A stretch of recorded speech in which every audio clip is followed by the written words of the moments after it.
Hi, my name is Michelle Pais, and here are the 7 stages to the home buying process. For those of you who saw my last video, I talked about the 5 steps to the home buying process. Now I talk about the 7 stages, and these are really the stages that you need to know once you are officially in contract, your offer has been accepted, and now what do? So here they are.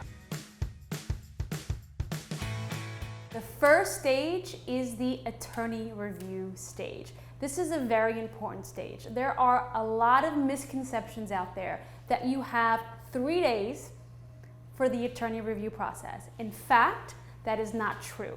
You have 3 business days to get into the attorney review process. And the clock starts the second that seller signs that contract. Now remember, you have 3 days to hire an attorney and get it into attorney review. Once you are in attorney review, that time frame can take anywhere between an hour, a week, a month, and that's an extreme. It shouldn't take you that long. However, this is so important to you because during the attorney review stage, anything can happen, meaning the seller can decide to change their mind. There could be another buyer that comes in with a much better offer, meaning there's no binding of the parties until you're officially out of attorney review. My piece of advice to you is, if you are serious and committed about this house, please make sure that you let your attorney know that he should really try to push the attorney review period forward in a timely fashion. You want to get out of attorney review sooner rather than later because you want to be committed. So while you're in attorney review, remember, there's really no commitment. You want to get out as soon as possible to protect your deal. So get in and get out. The second stage is the earnest deposit money stage. During this stage, once you're officially out of attorney review, depending upon the contract, now it's time to put your deposit monies into an escrow account. You typically would write a check to either your attorney or the seller's attorney, sometimes even the realtor, depending upon the contract of sale. Now, keep in mind as well that during attorney review, a lot of things change. So just because you have a contract of sale originally written up by the realtor with certain dates, that may change after your attorney reviews that. So keep in mind the time frame. Typically, I've seen contracts where once you're out of attorney review, your earnest deposit money is due immediately. I've also seen contracts where the seller is giving you up to 10 days. Either way, know your timeline and make sure that your deposit monies are in a timely fashion, because if they are not, then you can be in breach, and that may also affect the sale. The buyer may very well be at risk of losing the home simply because they didn't put their deposit monies in escrow in a timely fashion. The third stage is the due diligence stage. Such an important stage. So when you are a buyer and you're done with attorney review, your deposit monies are in, typically the seller will give you anywhere between 5 to 14 days to perform your due diligence. Now, what is part of that due diligence? Your home inspection, your tank sweep, or property sweep. You want to make sure the property is swept and free of any potential oil tanks or abandoned septic tanks. Also part of your due diligence, you want to make sure you look at the survey or request a survey, order a survey, and that's typically done by your attorney. You want to know what your property line is, what you can build if you decide that this is something that you want to build on in the future. So it's very important to get a survey of the property. You also want to do your due diligence as far as open permits. Call the town. Find out if there's any open permits on the property, because this too may affect the resale and the current sale of the home. It's so important that you call the tax assessor as well and find out if the taxes that are represented on the MLS are accurate taxes. Now, if it is a brand new construction, oftentimes the taxes that you see listed are not the actual accurate taxes. These taxes are based on the previous home, which could have been a small 1,000 square foot home. So please keep in mind that you need to double check with the township assessor's office to make sure that you have the accurate taxes, the most recent taxes for the home that you are purchasing. And the final part of all of this is you want to make sure the home is not in a flood zone. Such an important factor when purchasing a home. Homes in flood zones typically affect value, and in addition, depending if it's on a low risk or high risk flood area, that will most likely require an additional flood insurance required by the lender if you are mortgaging this home. So please make sure you do your due diligence.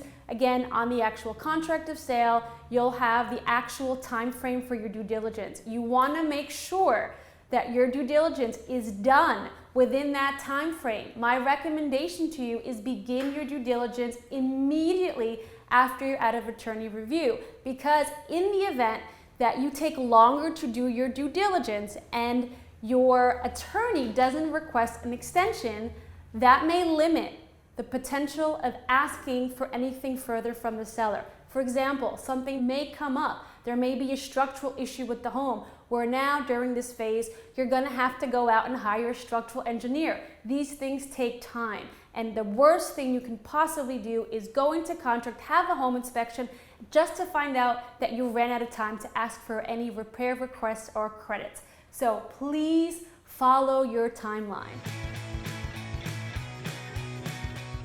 The fourth stage of the home buying process is the appraisal stage. Now, part of every contract of purchase, if you are in fact financing, you have a mortgage contingency clause in that contract. What does that mean? The bank that you are moving with is responsible for hiring a third-party independent appraisal. This person will come out during this phase and appraise the home. So before the bank issues you a firm and final mortgage commitment, they want to make sure that the home is worth the value that you're willing to pay for it. This is a very, very important. What you don't want to do is you don't want to wait to have your appraisal. The next stage is the mortgage commitment stage. Now, I've seen contracts where the mortgage commitment is typically due anytime between 3 weeks to 30 days. So that means the clock starts ticking the second you're officially out of attorney review. You have typically 30 days to make sure that the lender provides you with a firm mortgage commitment. And if you're waiting on the appraisal, or if the appraisal is delayed, that may affect the mortgage commitment being in on time. Now keep in mind that if you feel, or if your lender feels that they need more time to get the mortgage commitment for you, your attorney must request an extension. Failure to do so could cause you to potentially be in breach, and again, you're at the risk of losing the deal.